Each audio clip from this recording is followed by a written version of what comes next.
오늘 이 아침에도 하나님의 은혜를 사모하여 기도의 자리에 나아오신 모든 성도님들을 환영하고 축복합니다. 오늘 우리에게 주신 하나님의 말씀은 신약성경 누가복음 9장 28절에서 36절까지의 말씀입니다. 이 말씀을 하신 후 8일쯤 되어 예수께서 베드로와 요한과 야고보를 데리고 기도하시러 산에 올라가사 기도하실 때에 용모가 변화되고 그 옷이 휘어져 광채가 나더라. 문득 두 사람이 예수와 함께 말하니 이는 모세와 엘리야라. 영광 중에 나타나서 장차 예수께서 예루살렘에서 별세하실 것을 말할세 베드로와 및 함께 있는 자들이 깊이 졸다가 온전히 깨어나 예수의 영광과 및 함께 선 두 사람을 보더니 두 사람이 떠날 때에 베드로가 예수께 여짜오되 주여 우리가 여기 있는 것이 좋사오니 우리가 초막 셋을 짓되 하나는 주를 위하여 하나는 모세를 위하여 하나는 엘리야를 위하여 하사이다 하되 자기가 하는 말을 자기도 알지 못하더라. 이 말할 즈음에 구름이 와서 그들을 덮는지라. 구름 속으로 들어갈 때에 그들이 무서워하더니 구름 속에서 소리가 나서 이르되 이는 나의 아들 곧 택함을 받은 자니 너희는 그의 말을 들으라 하고 소리가 그침에 오직 예수만 보이더라. 제자들이 잠잠하여 그 본 것을 무엇이든지 그때에는 아무에게도 이르지 아니하니라. 아멘. 본문은 변화산 사건이라고 불리우는 굉장히 유명한 말씀입니다. 생전에 하나님 나라를 볼 자들도 있다고 약속하신 어제 말씀이 기억나시는지요? 하나님의 나라를 미리 맛보는 것 참 큰 은혜죠.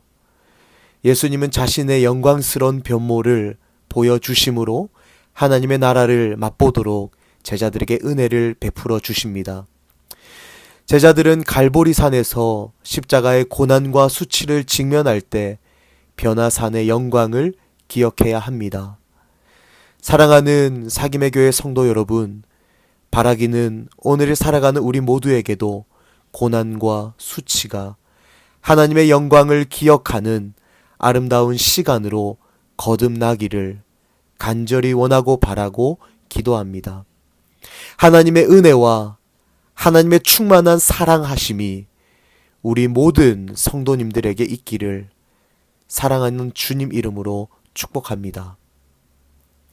저는 오늘 본문을 통해서 예수님의 사역을 정리하며 또 본문이 우리에게 주는 결단을 함께 나누고자 합니다.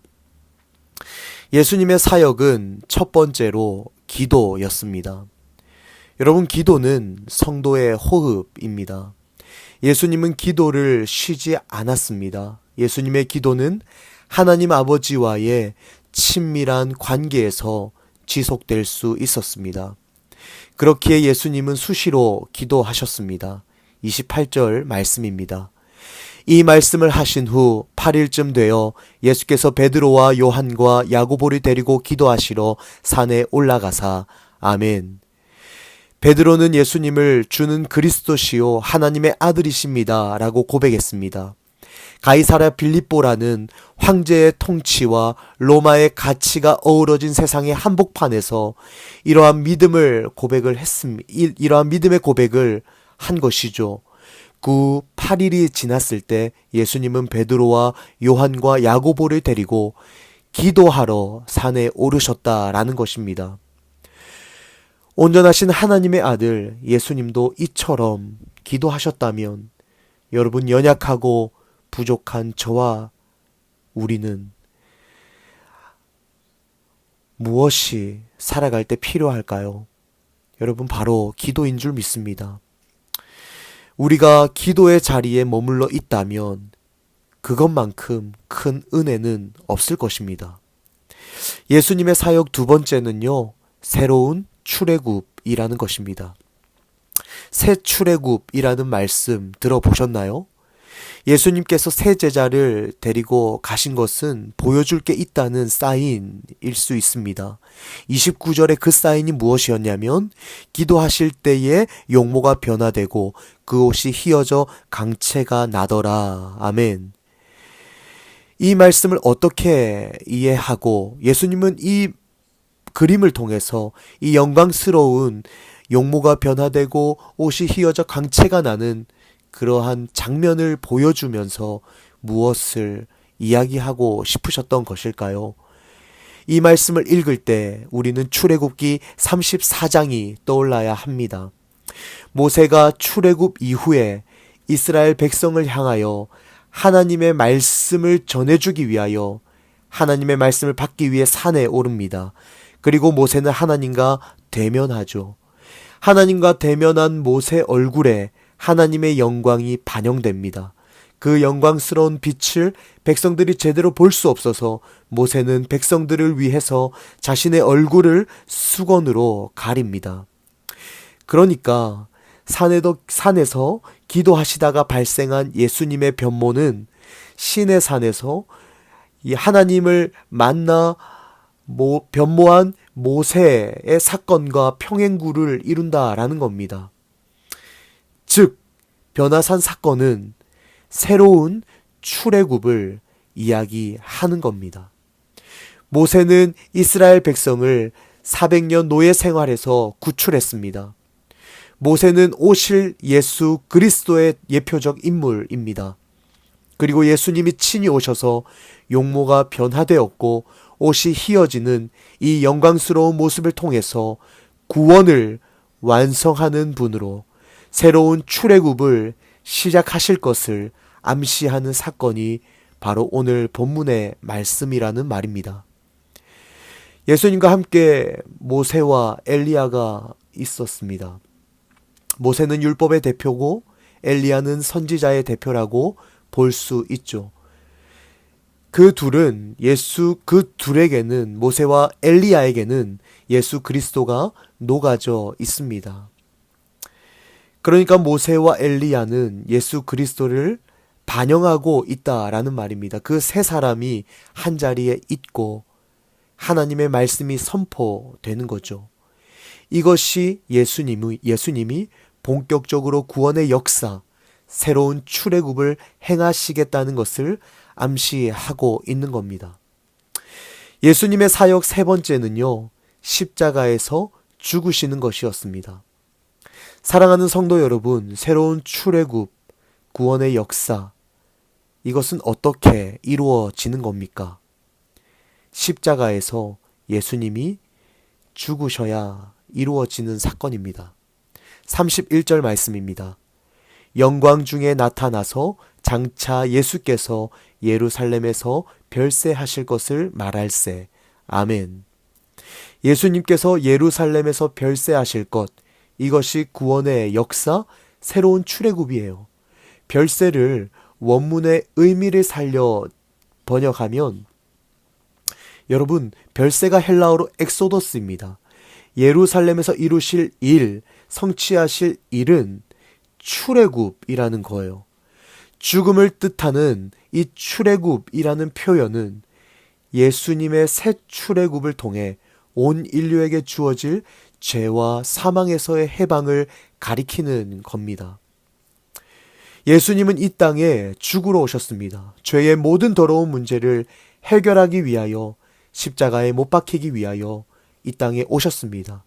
사탄은 오늘도 우리를 속박하려 하지만 예수 그리스도는 그분이 열어놓으신 자유의 길을 통해 영원의 삶으로, 자유의 삶으로 우리를 초청하십니다. 여러분, 예수님께 나아오십시오. 그 영원한 생수 되신 예수 그리스도를 마셔야 합니다.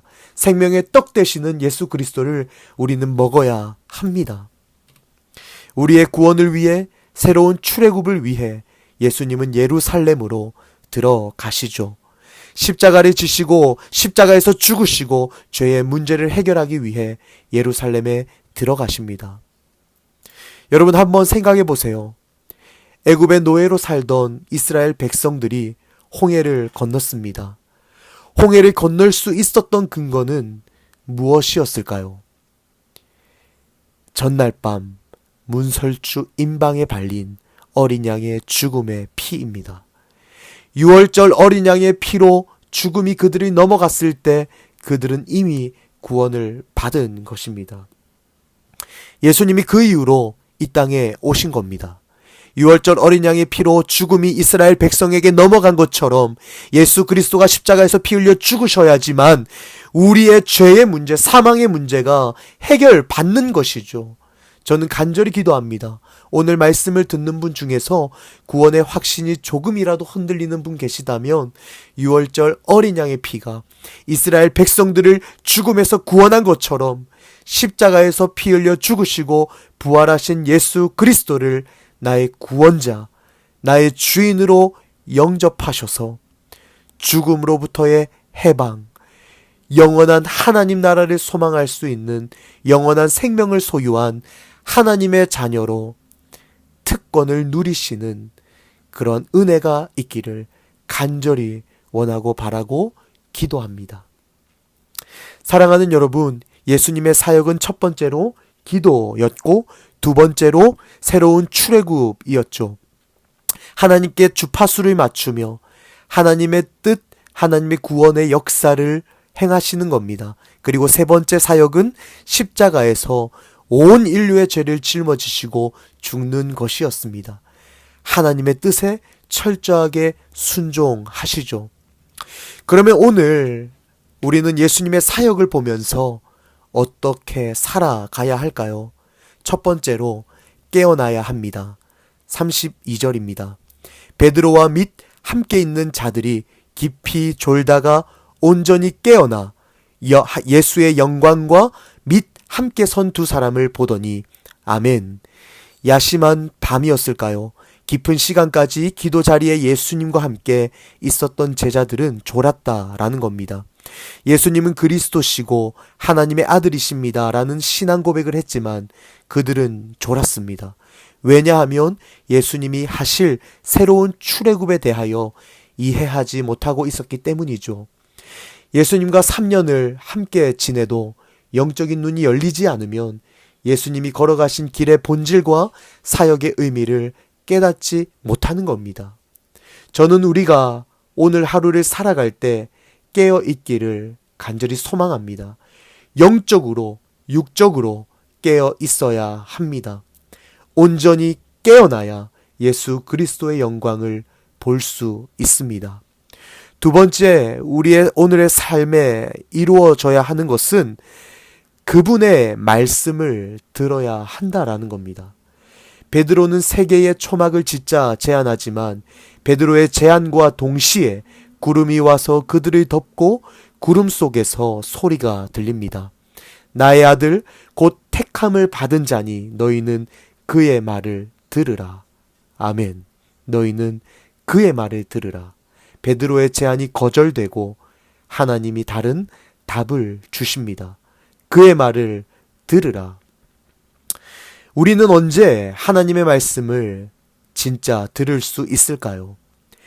제자들은 부활의 주님을 만나고 나서야 십자가의 말씀을 깨닫죠. 모세와 선지자들의 글에 의해 예언된 말씀이 십자가의 사건과 맞춰지면서 제자들의 가슴에 불이 붙고 그들의 삶은 변화됩니다. 성경을 보면 그들은 부활 사건을 경험하고도 믿지 못했어요. 예수님을 따른 일에 매력을 느끼지 못했다는 겁니다. 십자가에서 무기력하게 돌아가신 분이 다시 살아난들 무슨 의미가 있는가?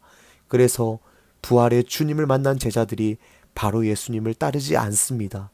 그러나 여러분, 말씀이 풀어질 때 모세와 선지자의 글이 그들의 이성과 가슴에서 풀어지기 시작할 때 십자가와 부활의 개념이 정확해지고 제자들의 삶이 변화했습니다.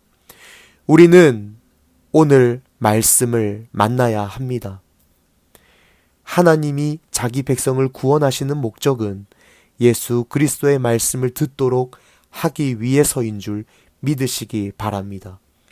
세상에 많은 정보와 소리가 쏟아져 들어오지만 오늘도 우리를 향하신 하나님의 말씀을 만나고 그 말씀 앞에 무릎 꿇는 자 되기를 간절히 소망합니다.